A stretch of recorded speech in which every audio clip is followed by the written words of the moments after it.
আপনি একজনকে চা পান করাইতেছেন, এই চা পান করানোর সময় তার সামনে বসলেন, আর চা পান করানোর সময় আপনার চেহারাটা একটু হাস্যোজ্জ্বল রাখলেন, সুন্দর একটা অবয়ব আপনি প্রকাশ করলেন, আর বুঝাইলেন তাকে আপনি অনেক মহব্বত করতেছেন।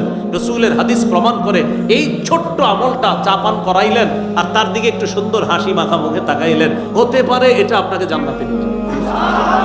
আমি আপনাদের এলাকা দিয়ে গাড়ি দিয়ে যাইতেছি, এলাকার 2-3 জন চিনে ফেললেন, চিনে ফেলে আমার গাড়ির পাশ থেকে বললেন আসসালামু আলাইকুম, হুজুর ভালো আছেন? তো আমি গাড়ির ভিতর থেকে শুধু হাসি মুখে বললাম, এবার একটু হাসি মুখে আপনাদের শুধু মাথাটা নাড়াইলাম। রাসূলুল্লাহ সাল্লাল্লাহু আলাইহি সাল্লাম বলেন, লা তাহকিরান্না মিনাল মারুফি শাই, তোমরা তুচ্ছ কোনো ভালো কাজ, একদম ছোট একটা ভালো কাজ করলা, এই ভালো কাজটাকেও তোমরা তুচ্ছ মনে করবা না।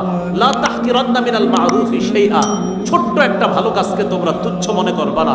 ওয়ালাউ আনতালকা আখাকা বিওয়াজহিন তালাক, তোমার ভাইয়ের দিকে হাসি মুখে তুমি তাকাইলা, এই যে একটা সুন্দর তুমি আখলাক তাকে দেখাইলা, এটাও তোমার নাজাতের কারণ হইল।